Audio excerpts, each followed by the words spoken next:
ಸಂಕ್ರಣ, ಏನ್ ಜಾಣ ಎಲ್ಲೊಂಟಾಗಿದ್ದಪ್ಪ, ದರ್ಶನವೇ ಇಲ್ಲ ನಿಂದು. ಹಿಂಗೇನೋ ಹೊಸಿ ಕೆಲಸ ಇರ್ತದಲ್ಲ, ಪಟ್ನಕ್ಕೆ ಹೋಗಿದ್ದೆ. ಯಾವ ಪಟ್ನಪ್ಪ? ಇನ್ಯಾವ್ದದು ಎಲ್ಲಕ್ಕೂ ಬೆಂಗಳೂರು ಐತಲ್ಲ, ನೆಟ್ಟಿಗೆ ಅಲ್ಲಿ ಹೊಂಟೋಗಿದ್ದೆ. ಈ ಮಳೆಗಾಲ ಬಂದ್ರೆ ಬೆಂಗಳೂರಲ್ಲಿ ಒಂದು 8-10 ಫಾಲ್ಸ್ ಬರ್ತಾವಂತ. ಭಾಳ ಪಸಂದಾಗಿ ಹೇಳ್ದೆ ಬಿಡು ನೀನು. ಕಮಲಕ್ಕ, ಇದ್ರಾಗೆಲ್ಲ ತೋರಿಸ್ತಿದ್ರು ಕವ ಟಿವಿನಾಗೆ. ನಮ್ಮ ಮೈಕ ಅದೇನೋ ಮೊಬೈಲ್ನಾಗೆ ಹಾಕಿ ತೋರಿಸ್ತಾ ಇತ್ತು. ಯಪ್ಪೋ ಫಾಲ್ಸ್ ನೋಡಕ್ಕೆ ಅಲ್ಲಿಗೆ ಹೋಗ್ಬೇಕಿಲ್ಲ, ಬೆಂಗಳೂರಿಗೆ ಹೋದ್ರೆ ಸಾಕಂತೆ, ಮ್ಯಾಲಿಂದ ಬೀಳ್ತಿರ್ತದಂತೆ ನೀರು, ನಡಿ ನೋಡ್ಕೊಂಬರುಮ ಅಂತಂತ. ಅಯ್ಯೋ, ಈ ಕೆರೆಗಳೆಲ್ಲ ತೋಡ್ಬಿಟ್ಟವ್ರೆ, ಪಾತಾಳಕ್ಕೆ ಹೊಂಟೋಗವ್ರೆ, ಅಲ್ಲಿಂದ ಬಿಲ್ಡಿಂಗ್ಗಳು ಮಾಡ್ಕೊ ಬಂದ್ಬಿಟ್ಟವ್ರೆ. ಹಿಂಗೆ ಜೋರ್ ಮಳೆ ಬಂದ್ರೆ ಕುಸಿದೆ ಇನ್ನೇನಾಯ್ತವೆ, ಅವೆಲ್ಲ ಫಾಲ್ಸ್ಗಳಾಗೋಯ್ತವೆ. ಅಲ್ಲೆಲ್ಲ ಹೋಗಿ ನೀರು ತುಂಬ್ಕೊಂಡ್ಬಿಡ್ತದೆ, ನೀರದು ಕುಸಿದು ಬಿಡತ್ತೆ ಭೂಮಿ, ಅಲ್ಲಿಂದ ನೀರು ಧೋ ಅಂತ ಧುಮುಕ್ತದೆ. ರಸ್ತೆಗಳು ತುಂಬಾ ನೀರು, ಮೋರಿಗಳೆಲ್ಲ ಕಟ್ಕೊಬಿಟ್ಟಿರ್ತವೆ. ಈ ಜನನು ಹಂಗೆ ಪ್ಲಾಸ್ಟಿಕ್ಕು, ಕಸ ಸಿಕ್ ಪಕ್ಕಿದ್ದೆಲ್ಲನೂ ಆ ಮೋರಿಗಳಿಗೆ ಬಿಸಾಕ್ಬಿಡ್ತಾರೆ. ಹೌದು, ಮಳೆ ನೀರು ಹೋಗೋ ಕಡೆ ಎಲ್ಲ ನೀವು ಹಿಂಗೆ ಹಾಕ್ಬಿಟ್ರೆ ಇನ್ನೇನಾಯ್ತದೆ? ಅದೇ ನಮ್ಮ ಜನ ಏನಂದ್ರೆ ಎಲ್ಲಾನು ಮುನ್ಸಿಪಾಲ್ಟಿಯವ್ರು ಮಾಡಲಿ, ಸರ್ಕಾರ ಮಾಡಲಿ ಅಂತ, ನಾವೇ ಸ್ವಚ್ಛವಾಗಿ ಇಟ್ಕೋಬೇಕು ಅಂತ ಯಾರು ಯೋಚನೆ ಮಾಡಲ್ಲ. ಅಲ್ಲ ಕಣಮಿ, ಮುನ್ಸಿಪಾಲ್ಟಿನವ್ರು ಮಾಡ್ತಾರೆ, ಮಾಡ್ದಿರ ಏನ್ ಮಾಡ್ತಾರೆ ಪಾಪ, ಕಷ್ಟಪಟ್ಟು ಮಾಡ್ತಾರೆ. ಅವ್ರು ಇತ್ತ ಕಡೆಯಿಂದ ಮಾಡ್ಕೊಂಡು ಹೋಯ್ತಾರ, ಅತ್ತ ಕಡೆಯಿಂದ ನಾವೆಲ್ಲ ಹಾಳು ಮಾಡ್ಕೊಬೇಕು. ಹೌದು, ನಾವು ಪ್ರತಿಜ್ಞೆ ಮಾಡ್ದೋ ಸಂಕ್ರಣ, ವಿಶ್ವ ಪರಿಸರ ದಿನಾಚರಣೆ ಆಗ್ನಿಲ್ವಾ, ಇನ್ಮ್ಯಾಕಿಂದ ಪ್ಲಾಸ್ಟಿಕ್ ಅಂದ್ರೆ ತರಕಾರಿ ತರಕ್ಕೆ ಇದೆಲ್ಲ ಸಣ್ಣದು ಕವರ ತಗೋಯ್ತಿದ್ವಿ ನೋಡು, ಅದ ಯಾವ ಕಾರಣಕ್ಕೂ ಬಳಸಬಾರ್ದು ಅಂತ. ಕಮಲಕ್ಕ ಹೋಗಿ ಬಟ್ಟೆಯ ತಗೊಬಂದು ಸೊಸೈಟಿಯಿಂದ ಒಂದು 10-15 ಚೀಲ ಹೊಲ್ದ್ಬಿಟ್ಟವಳೆ. ನಮ್ಮನ್ಯಾಗೆ ಈಗ ನನಗೆ ಮದುವೆನಲ್ಲಿ ಅಲ್ಲೊಂದು ಪ್ಲಾಸ್ಟಿಕ್ ಬುಟ್ಟಿ ಕೊಟ್ಟಿದ್ರು, 35 ವರ್ಷ ಆದ್ರೂ ಇನ್ನೂ ಹಂಗೆ ಇದೆ ಕಣಪ್ಪ ನನ್ನ ಹತ್ರ. ಅದ್ರಾಗೆ ತರಕಾರಿ ತರೋದು, ವಯರ್ ಬುಟ್ಟಿ. ನಮ್ಮ ಮನೆಯವರು ಅದ್ರಾಗೇ ತಗೋಬರ್ತಾರೆ. ವಯರ್ ಬುಟ್ಟಿ ಒಳ್ಳೇದೇ, ಆದ್ರಿಗೆಲ್ಲ ಪ್ಲಾಸ್ಟಿಕ್ ಕವರ್.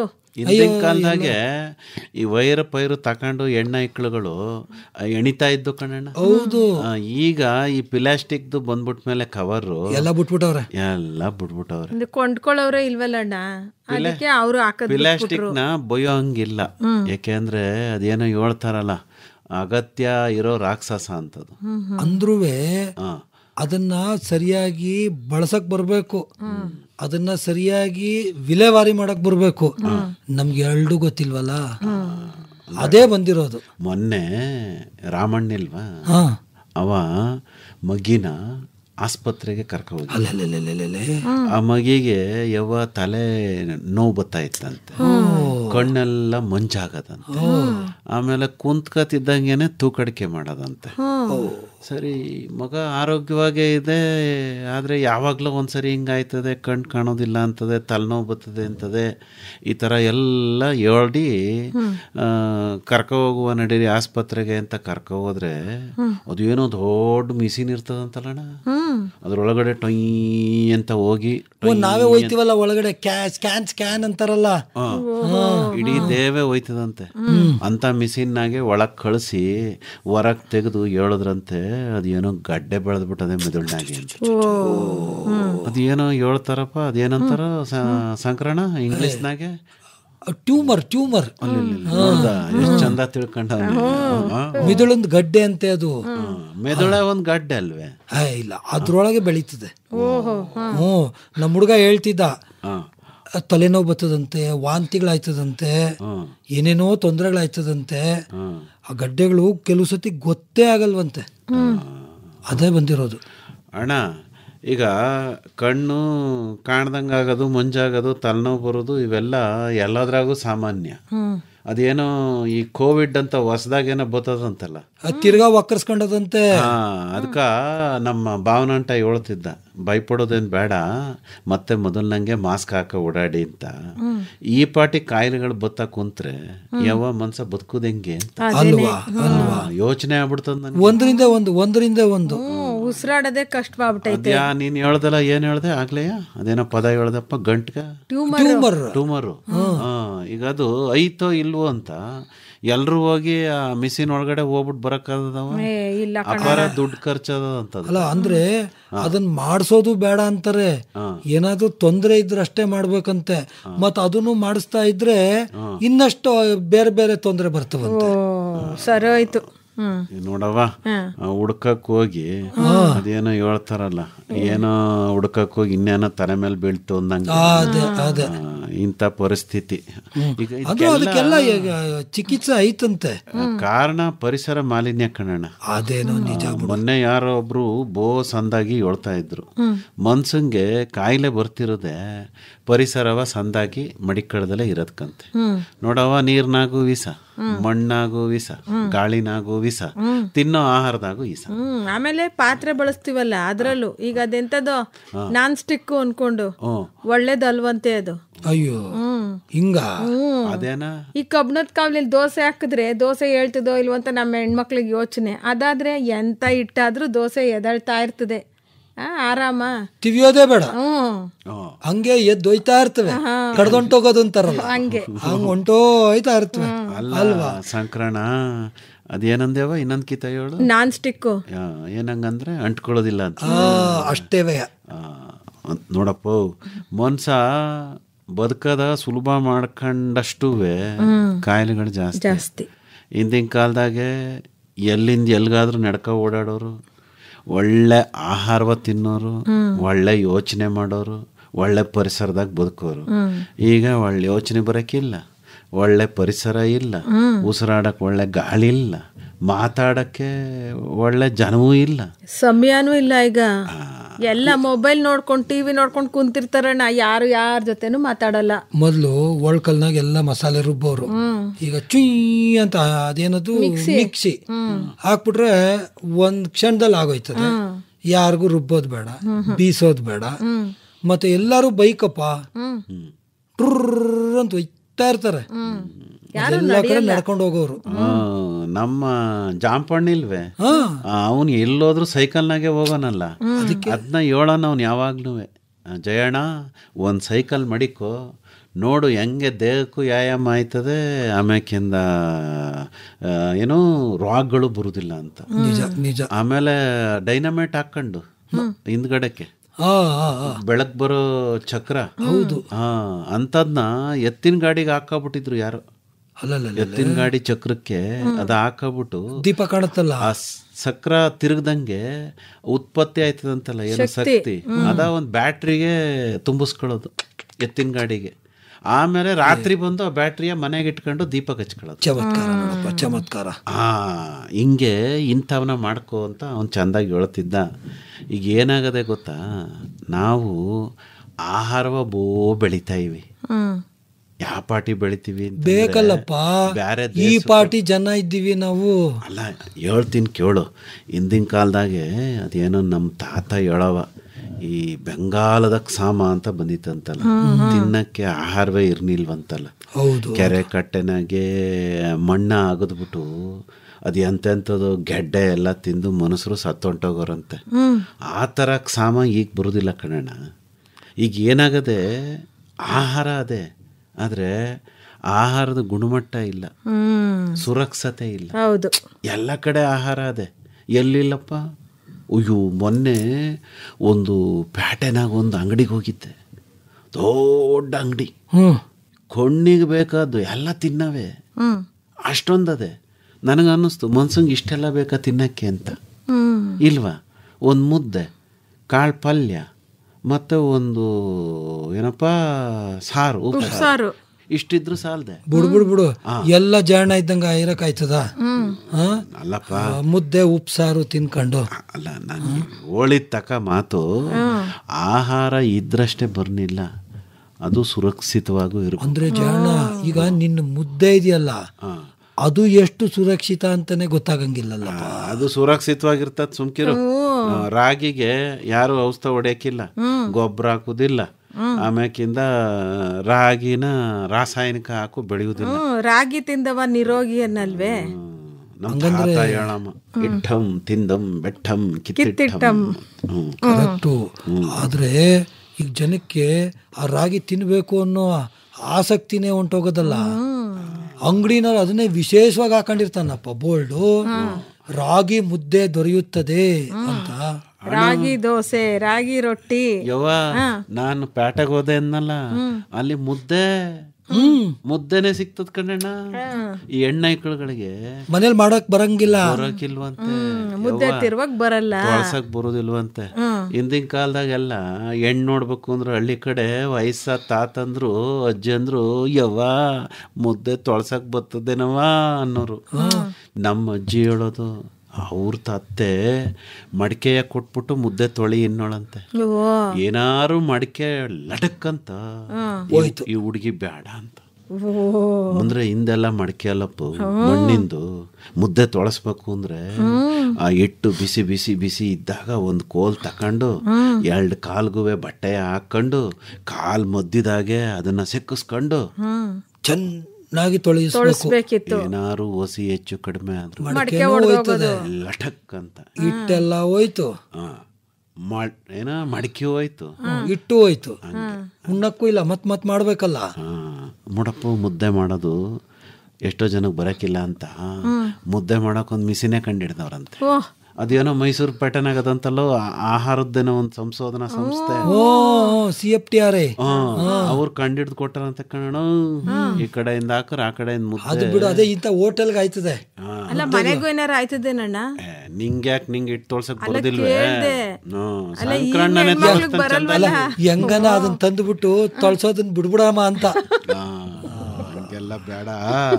ಈಗೇನೋ ಹೇಳ್ತಿದ್ದಲ್ಲ, ರಾಗಿಗೆ ಈಸ ಇರೋದಿಲ್ಲ, ಅದಕ್ಕ ಪ್ಯಾಟರ್ನಾಗೆಲ್ಲ ಈಗ ಹೊಸದಾಗಿ ಹೇಳ್ತಾ ಕುಂತವ್ರೆ.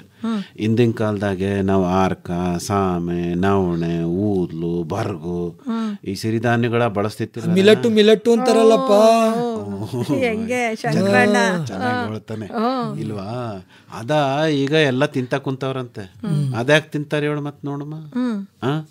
ಅದು ಅಕ್ಕಿ ಪಕ್ಷಿಗಳು ತಿಂತವೆ. ಅಕ್ಕಿ ಪಕ್ಷಿಗಳು ಅವ ಹೆಂಗಿರ್ತವೆ, ಹೆಂಗ್ ಲವಲವಿಕೆ ಹಗುರವಾಗಿರ್ತವೆ, ಒಂದು ಹೆಂಗೆ ಲವಲವಿಕೆ ಆಗಿರ್ತವೆ, ಬುರ್ರ ಅಂತ ಹಾರೈತವೆ ಇಲ್ವಾ? ಸರಿ. ಮತ್ತೆ ಆಮೇಲೆ ಯಾವಾಗ್ಲೂ ಖುಷಿಯಾಗಿರ್ತವೆ. ಅವೇನಾರು ಹತ್ತಿರದ್ ನೋಡಿ ಅಕ್ಕಿ ಪಕ್ಷಿಗಳು ಇಲ್ಲ ಅಲ್ವಾ? ಆಮ್ಯಾಕೆ ಎಲ್ಲ ಏನು ಅವಕ್ಕೆ ಏನ್ ಬೇಕು ಎಷ್ಟು ಬೇಕು ಅಷ್ಟೇ ಆಹಾರ. ಮತ್ತೆ ಗೂಡು ಅಗತ್ಯ ಇದ್ರೆ ಮಾತ್ರ ಕಟ್ಕೊಳ್ಳೋದು, ಇಲ್ಲ ಅಂದ್ರೆ ಬೇಡ. ನಮ್ಮ ಮನುಷ್ಯನ್ಗೆ ಅಲ್ಲೇನಪ್ಪ ಎಲ್ಲ ದುರಾಸೆ. ಅದಕ್ಕ ಆ ಆಹಾರ ತಿಂದ್ರೆ ಮನ್ಸನು ಶಕ್ತಿಯಾಗಿರ್ತಾನೆ, ಲವಲವಿಕೆಯಾಗಿರ್ತಾನೆ ಅಂತ. ಏನಮ್ಮಿ ನೀ ತಿಂತೀಯ ಅವೆಲ್ಲ? ಮತ್ತೆ ಹಂಗೆ ಹಾರ್ಕೊಂಡು ಹೊಂಟೋಯ್ತಿ ಅನ್ಸುತ್ತೆ, ಪಕ್ಷಿಗಳು ಹೋದಂಗೆನೆ ಫುರ್ ಅಂತ. ಅದೊಂದು ಬಾಕಿ ಇತ್ತು ಕಡಣ ನಂಗೆ. ಹಾರಕ್ಕೆ ರೆಕ್ಕೆ ಬೇಕು ಮನ್ಸಿಗೆ, ಅಕ್ಕಿಗೈತೆ ಅಂತ ನೀನ್ ಹಾರಕ್ ಹೋಗ್ಬೇಡ. ಹೇಳಿದ ವಿಚಾರ ಏನು ಅಂದ್ರೆ, ಮೇಲ್ಗಡೆ ಅಲ್ಲಿ ನಮ್ಮ ಟ್ಯಾಂಕ್ ಐತಲ್ಲ, ಹತ್ಬಿಟ್ಟು ಅಲ್ಲಿ ನಂಗೆ ಕೈ ಬೀಸ್ಕೊಂಡು ಹಾರಿದ್ರೆ ಹೆಂಗಾಯ್ತದೆ? ಮೂಳೆ ಮುರಿದೈತದೆ ಅಷ್ಟೇ, ಬದುಕಿದ್ರೆ. ಅಲ್ಲ, ಹಿಂದೆ ಅದ್ ಯಾವ್ದೋ ಏನೋ ಟಿವಿನಾಗ ಇದು ಬತ್ತಿತ್ತಂತಲ್ಲ, ಆರ್ಕ ಹೋಗೋ ಮನ್ಸೊಂದು ಧಾರಾವಾಹಿ. ಅದನ್ನ ನೋಡ್ಬಿಟ್ಟು ಐಕ್ಳ ಎಲ್ಲ ನಾನು ಆರ್ತೀನಿ ಅಂದ್ಬಿಟ್ಟು ಮಕ್ಕಳ ಬಿದ್ದಿರ್ತವೆ. ಹಂಗೆ ಸೂಪರ್ಮ್ಯಾನ್ ಹಂಗೆ ಏನೋ ಒಂದು ಕಣಣ. ಈಗ ವಿಚಾರ ಎಲ್ಲಿಗೆ ಬಂತು ಅಂದರೆ, ಆಹಾರ ಸುರಕ್ಷಿತವಾಗಿರ್ಬೇಕು, ಒಳ್ಳೆ ಗುಣಮಟ್ಟದ್ದಾಗಿರ್ಬೇಕು. ಈಗ ಹೆಂಗೆ ಅಂದರೆ, ಈಗ ಬರೀ ಹೆಚ್ಚು ಬೆಳೀರಿ ಅಂತಿದ್ರು ಹಿಂದೆ. ಬೆಳೀರಿ ಹೆಚ್ಚು ಬೆಳೀರಿ ಅಂತ. ಈಗ ಬೆಳೆಯೋದೇನೋ ಬೆಳಿತೀರಿ, ಒಳ್ಳೆ ಗುಣಮಟ್ಟದಾಗ ಬೆಳೀರಿ ಅಂದ್ರೆ ಈ ಹೆಚ್ಚಿಗೆ ಬೆಳೆಯೋಕ್ಕೋಸ್ಕರನೇ ಈ ರಾಸಾಯನಿಕಗಳನ್ನೆಲ್ಲ ಹಾಕೋದು. ಆಗ ಹಸಿರು ಕ್ರಾಂತಿ ಅಂತ ಮಾಡಿದ್ರಲ್ಲ ಅಣ್ಣ, ಅವಾಗ ಆಹಾರ ಬೇಕಿತ್ತು, ರಾಸಾಯನಿಕ ಹಾಕಿ ಅಂದ್ರು. ಆದ್ರೆ ನಮ್ ಜನ ಅದನ್ನೇ ಜಾಸ್ತಿ ಮಾಡ್ಕೊಂಡ್ಬಿಟ್ರು. ಅವತ್ತಿನ ಕಾಲದಾಗ ಭೂಮಿನೂ ಉಂಟಾಯ್ತದಲ್ವಾ? ಅಂದ್ರೆ ಈಗ ಹೇಳ್ತೀನಿ ಕೇಳು. ಈಗ ಹೆಂಗೆ, ಈಗ ಭೂಮಿ ಅಂದರೆ ಈಗ ನಾವು ಒಂದು ಜಾಗದಾಗೆ ವ್ಯವಸಾಯ ಮಾಡೋ ಜಾಗ. ಆ ಜಾಗವ ಏನಾಗೆ ಒಳ್ಳೆ ಪೋಷಕಾಂಶ ಇರೋ ಹಂಗೆ ಒಳ್ಳೆ ರೀತಿಯಲ್ಲಿ ನೋಡ್ಕೋಬೇಕು. ಯಾಕೆಂದರೆ ಅಲ್ಲೇ ನಾವು ಯಾವಾಗಲೂ ಬೆಳೆಯೋದಲ್ವ. ಈಗ ವಿಷ ಆಗ್ತಾ ಹೋದಂಗೆ ಏನಾಯ್ತದೆ, ಭೂಮಿ ಆರೋಗ್ಯ ಕೆಟ್ಟೋಯ್ತದೆ. ಅದರಲ್ಲಿ ಬೆಳೆದಿರೋ ಆಹಾರದ ಆರೋಗ್ಯನೂ ಕೆಟ್ಟೋಯ್ತದೆ. ಆಹಾರದಾಗೆ ಗುಣಮಟ್ಟ ಇರೋದಿಲ್ಲ. ತಿಂದರೆ ನಮ್ಮ ಮೈಗೆ ಹೆಂಗೆ ಶಕ್ತಿ ಬರ್ತದೆ? ಈಗ ಹಿಂದಿನ ಕಾಲದಾಗೆ ಈ ಮಹಾರಾಜರು ಶತ್ರುಗಳನ್ನೆಲ್ಲ ಕೊಲ್ಲಕ್ಕೆ ಮಾಡಕ್ಕೆ ಇಸಕನ್ಯೆ ಅಂತ ಮಡಿಕೊಳ್ಳೋರಂತೆ. ಕೇಳಿನ್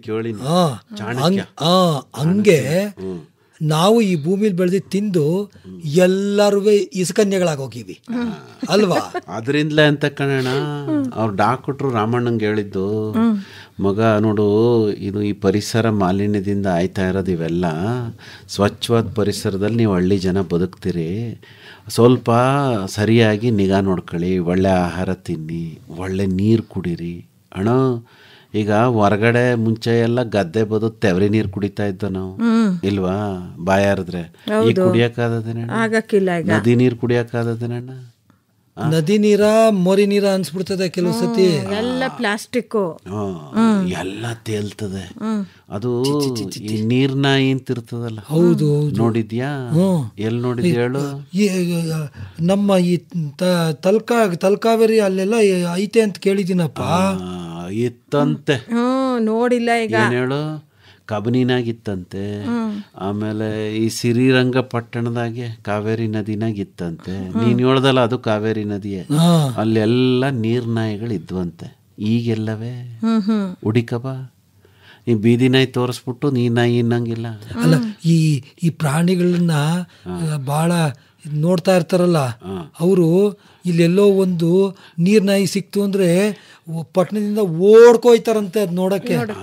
ಅಂದ್ರ ಈ ನೀರ್ನಾಯಿ ಇಲ್ವೇನಪ್ಪ, ಅದಕ್ಕೂ ಮನ್ಸಂಗೂ ತುಂಬ ಹತ್ರ ಅಂತೆ. ಈಗ ಮನ್ಸ ಅದೇನೋ ಹೇಳ್ತಾರಪ್ಪ, ನಂಗೂ ಗೊತ್ತಿಲ್ಲ. ಮರಿ ಹಾಕೋಕೆ ಏನವ ಅಂತಾರೆ, ಮರಿ ಹಾಕ್ಬಿಟ್ಟು ಇಂಗ್ಲಿಷ್ನಾಗ ಏನೋ ಹೇಳ್ತಾರಂತ. ಸಸ್ತನಿನ ಚೆನ್ನಾಗಿ ಓದ್ಕೊಂಡವ್ನೆ ಈ ವಿಜ್ಞಾನ. ಈ ಅಜ್ಞಾನಿಗೆ ಏನ್ ಗೊತ್ತಾಯ್ತದೆ? ಈ ಜ್ಞಾನ ಏನೋ ಹಂಗೆ ನಿಮ್ ತಾವು ಕೇಳಿ ಮಾಡಿ ತಿಳ್ಕೊಂಡ್ರ ಅಲ್ಲ ಸಂಕ್ರಣ. ಅದುವೇ ಮನ್ಸನುವೆ ಇಬ್ರು ನೀನ್ ಅದೇನೋ ಹೇಳ್ದಲ್ಲ ಹಂಗೆ ಅದೇ. ಅಂದ್ರೆ ಅವು ಸಂತತಿ ಕಡಿಮೆ ಆಯ್ತಾ ಅದೇ ಅಂದ್ರೆ ನದಿನಾಗೆ ಮುಂದೊಂದು ದಿವಸ ಮನ್ಸೂನ್ ಸಂತತಿನೂ ಹೋಯ್ತದೆ ಅಂತ ಅರ್ಥ. ಓಲಿ ಬಿಡು, ಬೇಜಾನಿದ್ದೀವಿ, ಯಾಪಾಟಿದ್ದೀವಿ. ಇದೇ ನಿಂಗಂತನಲ್ಲ ಶಂಕರಣ್ಣ, ನಾನಿರ್ಲಿ ಅಂತ ಉಳ್ದವ್ರು ಹೋದ್ರೇನು ಅಂತ ಹಂಗ. ಎಲ್ಲ ನೆಟ್ಟಿಗೆ ಎಲ್ಲ ಶಿಸ್ತಾಗಿ ಮಡಿಕೊಂಡ್ರೆ ಉಳ್ಕತೀವಿ. ಎಲ್ಲ ಬೇಕಾಬಿಟ್ಟು ಸಿಕ್ಕ ತಿನ್ನೋದು, ಸಿಕ್ಕದಂಗಿರೋದು ಹೇಳ್ತಿರ್ಲಿಲ್ವಾ? ಟಿವಿ ನೋಡ್ಕೊಂಡ್ ಕುಂತಿರ್ತಾರೆ ಅಂತ. ಒಯ್ತವೆ ಬಿಡು, ಏನ್ ಮಾಡಕ್ಕಾಯ್ತದೆ? ಚೆನ್ನಾಗಿ ಹೇಳ್ತಾನೆ. ಎಲ್ಲ ಗಟ್ಟಿಯಾಗಿರ್ಬೇಕು ಅಂದ್ರೆ ಈಗ ನಮ್ ತಾತ ಮುತ್ತಾತಂದ್ರೆಲ್ಲ ಹಂಗಿದ್ರಪ್ಪ, ಕಟ್ ಮಸ್ತಾಗಿ 80 ವರ್ಷದಲ್ಲೂ ಕನ್ನಡಕ ಹಾಕ್ದಿರ ಹಂಗೆ ನೋಡೋರು. ಈಗ ಯಾವ ವೈಕ್ಳ ಕೈಯಲ್ಲಿ ನೋಡು ಮೊಬೈಲ್ ಇರ್ತವೆ. ಕನ್ನಡಕ ಅಲ್ಲಲ್ಲ, ಅದೇ ಮೊಬೈಲ್ ಇರ್ತವೆ. ಅವನ್ ನೋಡಿ ನೋಡಿ ನೋಡಿ ಈ ಅಪ್ಪಮ್ಮಂದ್ರು ಆ ಮಗುಗೊಂದು ತುತ್ತು ತಿನ್ಸ್ಬೇಕು ಅಂದ್ರೆ ಇದನ್ ಮಕ್ಕದ ಮುಂದಿರ್ತಾರೆ. ಏನ್ ಮಾಡ್ತೀವಿ? ಬಾಯಿ ಮುಚ್ಚಿಸ್ಬೇಕು ಅಂದ್ರೆ ಮೊಬೈಲ್ ಕೊಡು. ಅಣ್ಣ, ಈ ಮಗ ಅಂದಲ್ಲ ಗೆಪ್ತಿ ಬಂತ ನನ್ಗೆ. ಏನ್ ಹೇಳ್ಬೇಕಿತ್ತು ನಿಂಗ? ನೋಡು, ಸರ್ಕಾರ ಕಾಯ್ದೆ ಕಾನೂನು ಎಲ್ಲ ಮಾಡದೆ.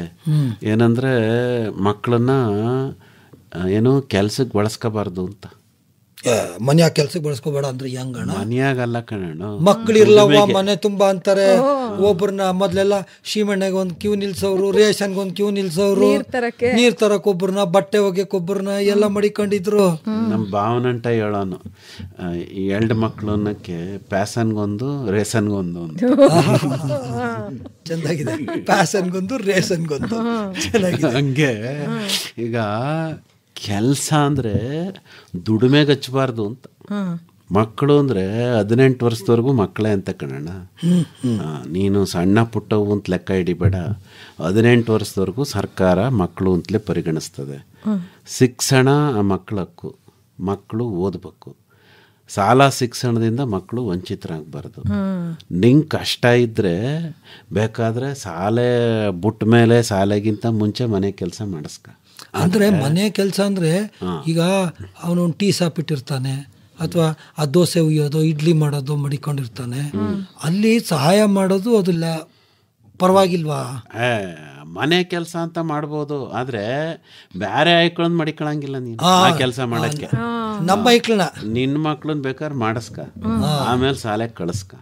ನಿನ್ ಮಗುನು ಶಾಲೆಗೆ ಕಳಿಸ್ದಂಗೆ ಅಲ್ಲೇ ದುಡಿಸ್ತೀನಿ ಅಂದ್ರೆ ಅದು ತೆಪ್ಪೆಯ. ಅಂದ್ರೆ ಒಂದ್ 4 ಮಕ್ಳು ಬೇಕಾಯ್ತವೆ ಮನೆಗೆ ಅಲ್ವಾ, ಕೆಲಸ ಮಾಡಿಸ್ಕೋಬೇಕು ಅಂದ್ರೆ. ನೀನ್ ಚಂದಾಗಿ ಹೇಳ್ದೆ. ಈಗ ಪ್ರಶ್ನೆ ಮಕ್ಳು ಎಷ್ಟು ಬೇಕು ಅನ್ನೋದಲ್ಲ, ಇರೋ ಮಕ್ಕಳಿಗೆ ಶಿಕ್ಷಣ ಹೆಂಗ್ ಕೊಡ್ತೀವಿ, ಅವಕ್ಕೆ ಬೇಕಾಗಿರೋ ಸೌಕರ್ಯನ ಹೆಂಗ್ ಕೊಡ್ತೀವಿ, ಅವಕ್ಕೆ ರಕ್ಷಣೆ ಹೆಂಗ್ ಕೊಡ್ತೀವಿ, ಅವಕ್ಕೆ ಆಹಾರ ಏನು ಕೊಡ್ತೀವಿ, ಎಲ್ಲದಕ್ಕಿಂತ ಮುಖ್ಯವಾಗಿ ನನ್ನ ಕೈಲಿ ದುಡಿಯೋಕ್ಕಾಗೋದಿಲ್ಲ ಅಂತ ಮಕ್ಕಳನ್ನ ದುಡಿಮೆಗೆ ಹಚ್ಚೋದೈತಲ್ಲ ಅದು ತಪ್ಪು. ಹೇಳಿದೆಲ್ಲ ಜಯಣ್ಣ, ಈಗ ಅದು ಆಹಾರ ಸುರಕ್ಷತೆ ಅಂತ ಹೇಳ್ತಾ ಇದೆಯಲ್ಲ, ಗುಣಮಟ್ಟದ ಆಹಾರ ಬೆಳೀರಿ ಅಂತ, ಹಿಂಗೆ ಗುಣಮಟ್ಟದ ಮಕ್ಕಳನ್ನ ಬೆಳೆಸಿ ಅಂತ ಅಲ್ವಾ? ಅಲ್ವಾ? ಎಲ್ಲ ನೀನ್ ಹೇಳ್ದಂಗೆ ಶಿಕ್ಷಣ ಕೊಡ್ಬೇಕು, ಅವ್ರನ್ನ ಒಳ್ಳೆ ಪ್ರಜೆಗಳು ಮಾಡ್ಬೇಕು, ಮಕ್ಕಳನ್ನ ಹೆಂಗಂದ್ರಂಗ್ ಬಿಡಬಾರ್ದು ಅಲ್ವಾ? ಚೆನ್ನಾಗಿದೆ. ಈ ದೇಶದಾಗೆ ತಂದೆ ತಾಯಿ ಅಂದ್ರೆ ರಕ್ಷಣೆನಾಗ ಮಕ್ಕಳು ಬೆಳೆಯುವುದೇ ಇಲ್ವಂತೆ. ಒಂದು ವಯಸ್ಸಾದ್ಮೇಲೆ ಹೊಂಟೋಯ್ತವಂತೆ ಅವೇಯ, ನನ್ನ ಬದುಕು ನಾನು ಕಟ್ಕೋತೀನಿ ಅಂತ. ಆದರೆ ನಮ್ಮ ಭಾರತ ದೇಶದಾಗೇನೆ ಮಕ್ಳಿಗೆ ಬುದ್ಧಿ ಬರೋವರೆಗೂ ಅಪ್ಪ ಅಂದರೆ ಜೊತೆಗೆ ಇಟ್ಕೊಂಡು ಬೆಳೆಸ್ತಾರೆ, ಸಂಸ್ಕಾರ ಕೊಡ್ತಾರೆ, ಎಲ್ಲದಕ್ಕಿಂತ ಮುಖ್ಯವಾಗಿ ಬದುಕೇನು ಅನ್ನೋದನ್ನ ಕಲಿಸ್ತಾರೆ. ಇಲ್ವೇನಪ್ಪ? ದೊಡ್ಡವರು ಕೈ ಹಿಡಿದು ನಡೆಸ್ತಾರೆ, ಆಮೇಲಿಂದ ತಿಳುವಳಿಕೆ ಹೇಳ್ತಾರೆ, ಅದನ್ನ ತಿಳ್ಕೊಂಡು ನಾವು ಮುಂದಕ್ಕೆ ಹೋಗೋದು ನಮ್ಮ ಜವಾಬ್ದಾರಿ. ನೋಡು, ವಿದೇಶ ಯಾವುದೇ ಒಟ್ಟಿನಲ್ಲಿ ಮಕ್ಕಳನ್ನ ಕೆಲ್ಸಕ್ಕೆ ಹಚ್ಚಬಾರ್ದು. ಅದೇನೋ ಇಂಗ್ಲೀಷ್ನಾಗ ಹೇಳ್ತಾರಪ್ಪ, ಅದನ್ನ ಏನೋ ಬಾಲ ಕಾರ್ಮಿಕ ಪದ್ಧತಿ. ಅವರು ಬಂದು ಫೈನ್ ಹಾಕ್ತಾರಂತೆ ಕಣ. ನಾವು ಯಾರು ಹೇಳಿದ್ರು ಸಾಕು, ಮಕ್ಕಳ ಸಹಾಯವಾಣಿ ಅಂತ ಮಾಡಿರ್ತಾರಂತೆ. ಅದಕ್ಕೆ ವಿರೋಧಿಸ್ಬೇಕು ಇದನ್ನ. ಅಂದ್ರೆ ನೀನೆಲ್ಲಾರು ಕಂಡ್ರೆ ಈ ತರ ದುಡಿಸ್ತಾವ್ರೆ ಅಂತ ನೀನ್ ತಕ್ಷಣ ಮಕ್ಕಳ ಸಹಾಯವಾಣಿಗೆ ಫೋನ್ ಮಾಡಿದ್ರೆ ಅಲ್ಲಿಂದ ಅಧಿಕಾರಿಗಳು ಬಂದು ಅದು ಎಲ್ಲೈತೆ ಏನು ಎತ್ತ ನೋಡಿ ನಿನ್ನ ಹೆಸರನ್ನ ಗೌಪ್ಯವಾಗಿಡ್ತಾರೆ. ಸಂಕ್ರಮಣ ದೂರ ಕೊಟ್ಟ ಅಂತ ಯಾರಿಗೂ ಹೇಳೋದಿಲ್ಲ. ನನ್ನ ಕೈ ಕಾಲೇ ಮುರಿದು ಬಿಡ್ತಾರ. ಇಲ್ಲ ಹಂಗೇನಾಗೋದಿಲ್ಲ. ಅವ್ರು ಹೋಗಿ ಅಂತ ಮಕ್ಕಳನ್ನ ಬಿಡಿಸ್ಕೊಂಡು ಬಂದು ಈ ಮಕ್ಕಳ ರಕ್ಷಣೆ ಮಾಡಕ್ಕೆ ಅಂತಲೇ ಒಂದು ವೇದಿಕೆ ಇರ್ತದಂತೆ ಜಿಲ್ಲಾ ಮಟ್ಟದಲ್ಲಿ. ಜಿಲ್ಲಾಧಿಕಾರಿಗಳು ಇರ್ತಾರಲ್ಲಪ್ಪ, ಅವರೇ ಅದಕ್ಕೆ ಅಧ್ಯಕ್ಷರಂತೆ. ಅಲ್ಲಿಗೆ ಕರ್ಕ ಹೋಗಿ ಆ ಮಕ್ಕಳುಗಳಿಗೆ ಏನು ಮಾಡಬೇಕು ಅಂತ, ಏನು ಮಕ್ಕಳುಗಳಿಗೆ ಯಾರು ಇರ್ನಿಲ್ಲ ಅಂತಂದರೆ ಆ ಓದಿಸೋದಕ್ಕೆ ಅಂಥವ್ರಿಗೆ ಅಂತಲೇ ಹಾಸ್ಟ್ಲುಗಳು ಎಲ್ಲ ಇರ್ತಾವಂತೆ. ಅಂಥ ಕಡೆ ಮಕ್ಕಳನ್ನು ಸೇರಿಸಿ ಅವಕ್ಕೆ ಶಿಕ್ಷಣ ಕೊಡೋ ವ್ಯವಸ್ಥೆನ ಸರ್ಕಾರ ಮಾಡ್ತದೆ. ಯಾವ ಕಾರಣಕ್ಕೂ ಮಕ್ಕಳ ಕೈಲಿ ಕೆಲಸ ಮಾಡಿಸ್ಬಾರ್ದು. ಬೇರೆಯವ್ರ ಮಕ್ಕಳಾದ್ರೆ ನಮ್ಮ ಮಕ್ಕಳಾದ್ರೆ ಹೌದು, ಎಲ್ಲ ಒಂದೇ. ನಮ್ಮ ಮಕ್ಕಳಾದ್ರು ಈಗ ಎಲ್ಲ ಕಡೆ ಉಚಿತ ಶಿಕ್ಷಣ ಅಂತ ಮಾಡವ್ರಲ್ಲ ಸರ್ಕಾರದವರು, ಕಳಿಸ್ಬೇಕು. ಅಣ್ಣ ಈಗ ಹೋದ್ವಾರ ಸ್ಕೂಲ್ ಶುರು ಆಯ್ತಲ್ಲ, ಏನ್ ಸ್ಕೂಲ್ಗೆಲ್ಲ ತೋರಣ ಕಟ್ಟಿ ಮಕ್ಳಿಗೆಲ್ಲ ಸಿಹಿ ಹಂಚಿ ಏನ್ ಚೆನ್ನಾಗಿ ಟೀಚರ್ಸ್ ಎಲ್ಲ ಮಕ್ಳನ್ನ ಕರ್ಕೊಂಡ್ರು. ಸಂಕ್ರಮಣ ಹೇಳ್ತಿದ್ದ, ಚಡ್ಡಿ ಸ್ಲೇಟು ಬಳಪ ಕೊಟ್ಬಿಟ್ಟು ನಾನು ಈ ಸ್ಕೂಲ್ಗೆ ಹೊಂಟೈತೀನಿ ಅಂತ. ಈಗ ಹೋಗ್ಬೇಕು ಅನ್ಸ್ತದೆ, ಅವಾಗ ಹೋಗಲ್ಲ ಅಂದ್ರೆ ಬೆತ್ತ ತಗೊಂಡು ಬಾರಿಸಿ ಕಳ್ಸೋರು ಒಳಗಡೆ. ವರ್ಸ್ಕೊಂಡ್ ಒಳಗೆ ಹೋಗ್ಬೇಕಿತ್ತು. ಇವಾಗ ಹಂಗಲ್ಲ ಕಣಣ್ಣ, ಈಗೆಲ್ಲ ಹೂ ಕೊಟ್ಬಿಟ್ಟು ಸಿಹಿ ಕೊಟ್ಬಿಟ್ಟು ಒಳಗ್ ಕರ್ಕೋತಾರ ಮಕ್ಳನ್ನ. ನಾವು ಮತ್ತೆ ತಗೊಂಡ್ಮಾ ಶಾಲೆಗೆ, ಈ ಫೋನ್ ಮಾಡ್ಬೋದು ಅಂದ್ಯಲ್ಲ, ಯಾರಾದ್ರೂ ಹಿಂಗಿದ್ರೆ ಸಹಾಯವಾಣಿ ಅಂತ, ಅದ್ರ ನಂಬರ್ ಗೊತ್ತಿದೆ ನನ್ಗೆ. 10988. ನೀನ್ ಯಾವಾಗ ಫೋನ್ ಮಾಡಿದ್ದೆ? ಫೋನ್ ಮಾಡಿರ್ಲಿಲ್ಲ, ಮೊನ್ನೆ ಪಟ್ನಕ್ಕೆ ಹೋಗಿದ್ದೆ ಅಂದಲ್ಲ, ಆಗ್ಲೇ ಹೇಳ್ತಿದ್ನಲ್ಲ. ಇನ್ನೊಂದ್ ಕಿತ ಹೇಳು. 10988 ಬೋರ್ಡ್ಗಳು ಹಾಕಿದಾರಪ್ಪ, ಏನಾದ್ರು ಇದ್ರೆ ಕೇಳಿ ಅಂತ. ಚಂದಾಗಿ ತಿಳ್ಕೊಂಡವನೆ. ನಾನು ಹೇಳ್ತೀನಿ, ಯಾರಾದ್ರೂ ಹಂಗೆ ಯಾರು ಬಂದು ಹಿಡ್ಕೊ ಹೋದ್ರೆ ಇವನ್ ಸಂಕ್ರಮಣೆ ಫೋನ್ ಮಾಡಿದ್ದು ಅಂತ, ಅವನಿಗೆ ನಂಬರ್ ಗೊತ್ತಿರೋದು ಅಂತ. ಯಾಕಣ್ಣ ಏನಣ್ಣ ನಾನು ಏನ್ ತಪ್ಪು ಮಾಡಿದ್ದೆ ನಿನಗೆ? ಸುಮ್ಕೆ ತಮಾಸಿಗಂದೆ. ಈಗ ಟೇಮ್ ಆಯ್ತಾ ಬತ್ತು, ಸಂಕ್ರಣ್ಣ ಮಾತಾಡ್ ದಣದವನೆ. ಯಾಕೋ ಮೂಲೆ ಕಡೆಯಿಂದ ಮಳೆನೂ ಕಮ್ಮಿ ಆಗ್ಬಿಟ್ಟದೆ, ಬಿಸಿಲು ಏರ್ತೈತೆ ಕಣ, ಬರ್ತದೆ ಅಂತ ಅನ್ಸ್ತದೆ. ಹೊಸಿ ಏನಾದ್ರು ಬೆಚ್ಚಿಗೆ ತಕ ಬರವು ಏನೋ ಮಿಲೆಟ್ಟು ಅನ್ನಲ್ಲ ನಮ್ ಶಂಕರಣ್ಣ, ಮಿಲೆಟ್ ಅಲ್ಲೇ ಮಾಡ್ಕೊಂಡ್ ತತ್ತೀನಿ ಇರೋಣ. ಇದಕ್ಕಿನ್ನ ವೈನಾ ಭಾಗವಹಿಸಿದ್ದವರು ಆರ್ ಲೋಕೇಶ್ವರ್.